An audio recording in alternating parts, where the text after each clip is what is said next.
Hello guys, this is Saurabh Yadav. Welcome you again in my channel Aaj Ka Issue. And today we will discuss about present wasted winter season of Parliament. आपको पता होगा कि parliament का winter season चल रहा है जो 16 नवंबर से 16 दिसंबर तक है। लेकिन आपने देखा होगा कि अभी पार्लियामेंट की वर्किंग नहीं हो पा रही है। कहीं अपोजिशन हंगामा कर देता है तो कहीं गवर्नमेंट ही डिबेट के लिए तैयार नहीं है। If they do not want to have debate, then why they are in parliament? They are not buried. Their salary is 50,000 per month. तो 2,000 रुपये पार्लियामेंट सेशन में डेली मिलता है. Each day business in both house are transacted for around 6 hours. If are taken in account the total annual expenditure on parliament, then for each minute of running of the house cost rupees 2.5 lakh. It, according to 2012, now it may be a grown up. Now friends, see what is going on. एक दिन में 6 घंटे का session होता है।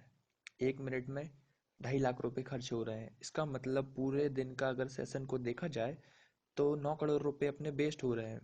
ये पैसा कहाँ से आ रहा है? ये पैसा टैक्स पेयर का है। अगर आप देखा जाए तो manufacturing of a road costing nearly 1 crore. एक रोड बनाने के लिए 1 करोड़ रुपए लगेंगे। एक हाईवे रोड बनाने के लिए मैक्सिमम 2 करोड़ रुपए। इसका मतलब है कि हमारे पार्लियामेंट में डेली 9 किलोमीटर का रोड डिस्ट्रॉय। फ्रेंड, आपको याद होगा 8 नवंबर 2016 को मोदी जी ने 500 और 1000 के नोटों को बंद कर दिया। जो 500 1000 के नोट पुराने थे उनको बंद कर दिया। अब इस चीज़ से पहले तो लेफ्ट, तृणमूल कांग्रेस, कांग्रेस, जेडीयू सब गवर्नमेंट के साथ थे। लेकिन क्या हुआ उसके बाद? ममता दीदी को क्या या हो गया तो उन्होंने गवर्नमेंट का साथ छोड़ दिया। अब वो डेली बॉयकॉट कर रही हैं। इससे हो क्या रहा है कि पूरा सेशन वेस्ट हो गया। Demonetization was really a great move by Modi government to eradicate some amount of corruption and black money. However, maybe problem was that they have not planned in good manner. They have not planned in a good manner. Friend, demonetization will have a long-term significance. Friend, PM Modi is trying to make country cashless, which is very good move, and it will reduce a corruption to some extent. अब हमें मंथन तो करना पड़ेगा, कैसे हमें आगे जाना है, क्या करना है। We should think about it. आज मैंने मोदी जी का एक ट्वीट पढ़ा जिसमें उन्होंने कहा उनकी लोकसभा राज्यसभा में चर्चा करने की कोई रुचि नहीं है, इसलिए मैं अपनी बात जनसभा में रख रहा हूँ। फ्रेंड, हमने एमएलए एमपी इलेक्ट करके भेजे हैं ताकि वो डिस्कशन करें, डिबेट करें और अच्छा डिसीजन लें जो देश के लिए काम आए। हमें ये सोचना चाहिए। Now question arise, what is the role of opposition party in Indian parliament? The role of opposition party is to question the government.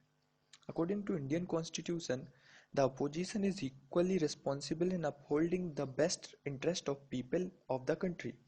They have to ensure that government does not take any step which might have implication on the people of country. But it is not like that opposition always have to resist the government. The role of opposition party in Indian parliament is basically to check the accession of ruling party or dominant party and not to totally antagonist.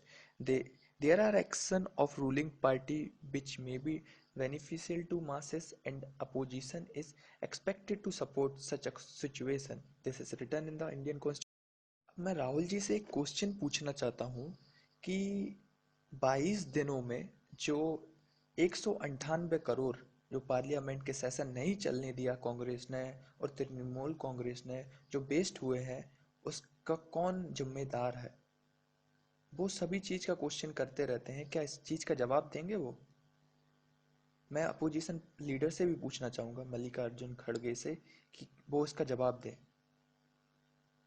यार, हमने तो देखा है कि अमृत के लिए देवता और असुर दोनों ने मिलकर मंथन किया।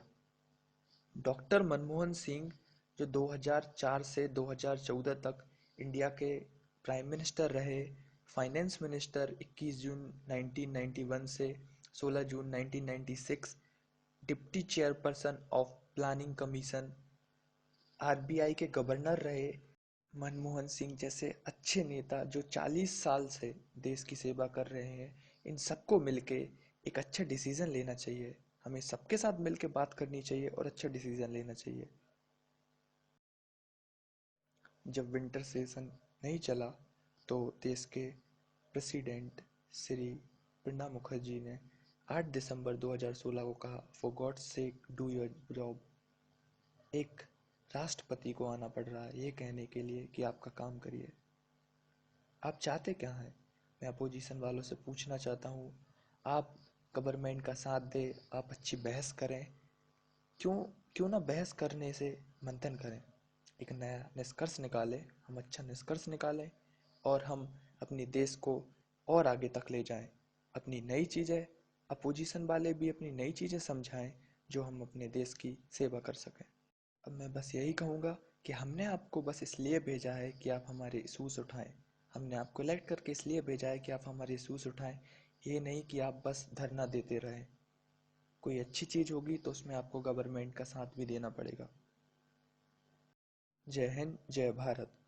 Please do not waste this session. Subscribe my channel. Thank you.